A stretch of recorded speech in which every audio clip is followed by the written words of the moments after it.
Hey everybody, my name is Christina Stone Kaiser, and today I am once again cooking from the Forks Over Knives Winter 2020 edition. And I am doing, well, what she is calling a saag with chickpeas. And I'm not even sure, maybe there's a photo. Not sure if there's a photo. Maybe there's not. Well, we'll get to see it together. So let me show you what we've got going here. Oh, I was really close to the camera. So let me show you what we've got going. I've started the process a little bit. And actually, I want to talk a little bit about... So one of my reasons in starting this vlog was to talk about how I get it done. So I had a morning meeting today. So I chopped up all my vegetables this morning. Alternatively, you could chop them up the night before. And I left them. I did my meeting. I come back. And then it was all ready to get going in the pot. So first it was, I think it's like, if it's a single batch, a cup of onion, 8 cloves of garlic into the pot. And then there's a bunch of spices. So first, right, it's this ability to do your sauteing. So with the sauteing, it was like a half cup of water. So we're not sauteing with oil in this particular instance. And then all the spices went in after that. So like a full teaspoon of cumin, a half teaspoon of cloves, a half teaspoon of cinnamon, a teaspoon of salt, some pepper, some cayenne, and a half teaspoon of turmeric. So that went in with a cup of, actually I was just doing double batch spices because I also did 2 cups of tomato. So if you go back and do double batches with the garlic and the onion, 2 cups of onion, 18 cloves of garlic. So over 1 whole bulb of garlic. So in the directions, it said, oh, let the onions go for like 10 minutes. I did not go a full 10 minutes. I went until they were translucent. And then it was like another 5 minutes for the spices. I did like some amount of that till I felt like my tomato was breaking down. And then I started adding in my spinach. And so just to kind of give you a sense with this spinach, I added 2 ginormous things of spinach. And so like I had to add 1 because then it filled up to the top and let that kind of cook a little bit. And then I had to add the second one and let that cook a little bit. So now it is wilted down and it's ready for a blender. Now I had mentioned that for her, she's doing a chickpea. I'm actually doing 2 large blocks of tofu that I've lightly salted. But this portion of it is going to go in a blender. A single batch would be a cup of water, but I'm doing a double batch, so 2 cups of water. And so I have to get all of this into my blender. And I'm going to turn this off for the moment.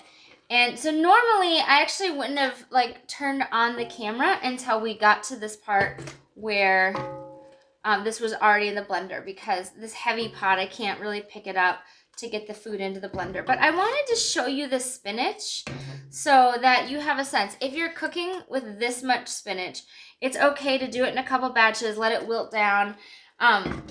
Similarly, like if you had spinach in a microwavable bag, you might just microwave the bag and skip sticking it in. Other options, you might have frozen spinach.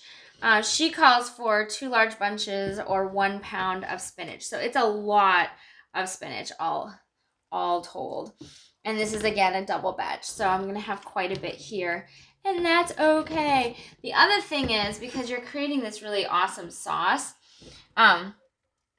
it's okay with me if I don't get everything out of the bottom of this pan. Like if it's not all going to fit, for example, I don't really care. It'll be fine with me. But it depends on your own comfort level with, it being perfect. But I will feel like it's close enough. So I probably do want to get all the spinach. The great thing about this, and we'll see if it bears out, if it plays out to be true, but all the spinach is going to be in the sauce, so to speak, but not chewable. So like for all my littles, if they will deal with the green itself, we'll be good to go. So this is a hot sauce. You want to be really careful, right? It was just on a burner. I'm going to go ahead and turn that back on. And so we're just going to let this get good and smooth.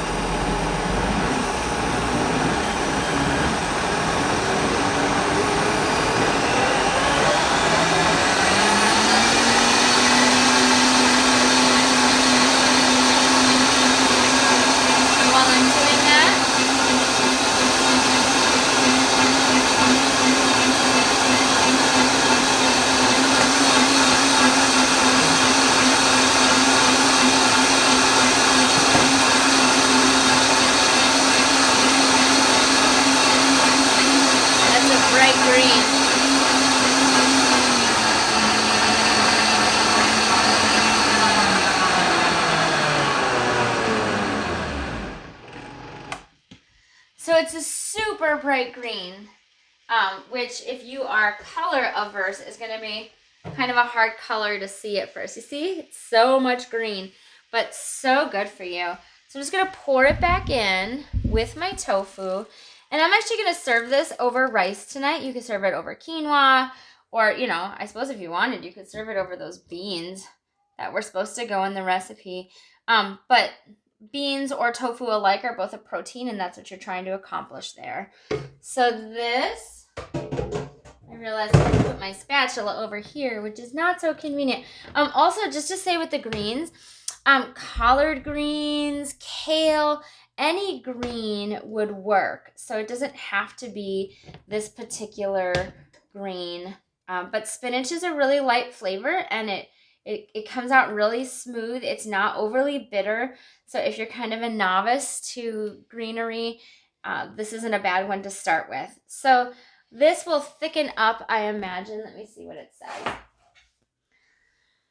Transfer to the blender with a cup of water, cover and blend until smooth, return sauce to the skillet, add the chickpeas, and cook until heated through. And then it's just a tablespoon of lime juice at the end, that little brightener finisher. In my case, it'll be 2 tablespoons of lime juice. But that is the game. And again, it's quite a green color, but you've got some really amazing flavor in there with your garlic and all those spices and your onion mixed in with your spinach. Wow, so good.